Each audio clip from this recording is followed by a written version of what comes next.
China has threatened to raise existing tariffs on U.S. goods by 50%, which could increase U.S. tariffs on China to 104%. The new development has many farmers concerned going into the planting season.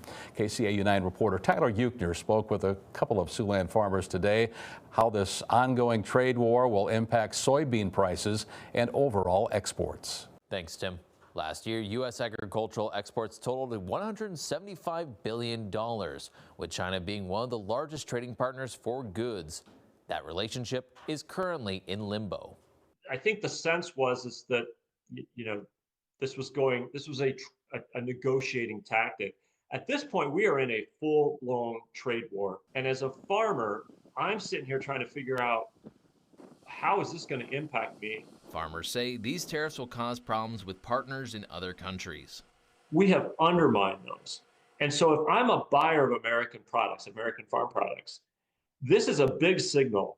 I need to make sure that I'm looking for other partners. Going back to 2017, we were exporting about 2.3 billion bushels of soybeans, and roughly 50% of the soybean crop is exported. So now currently we're exporting, I think USDA is estimating 1.8 billion bushels of soybeans being exported compared to 2.3 back before the trade war. On top of countries seeking other producers, the cost of soybeans are not looking good. When you look at the futures and you look at where those prices may be locally this fall for soybeans, you're seeing kind of the similar low $9 range. There are just very few farmers who can even, cash flow without losing money at those prices. Yeah, even before this whole thing took place, soybeans did not look very profitable, if profitable at all. And now, if you're looking at the new crop contract, corn's had good demand, so that makes sense. But I think you also see a reduced soybean number because people are just not excited about growing a crop that you're not really going to make money on.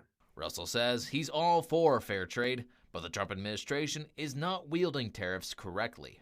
But what we've got is like you're walking into your shop, and instead of grabbing the specific tool that you need, you're grabbing the biggest hammer and you're just swinging it at all your equipment and everything. We obviously want fair trade, right? If there's any sort of issues, which are why these agreements are done in the first place. So if there is problems, if like, hey, you're manipulating your currency, or hey, you're dumping steel or dumping rubber, you almost need some sort of a scalpel to deal with this kind of an issue instead of coming at it with a sledgehammer. However, farmers aren't the only people that will be impacted by the tariffs put on China.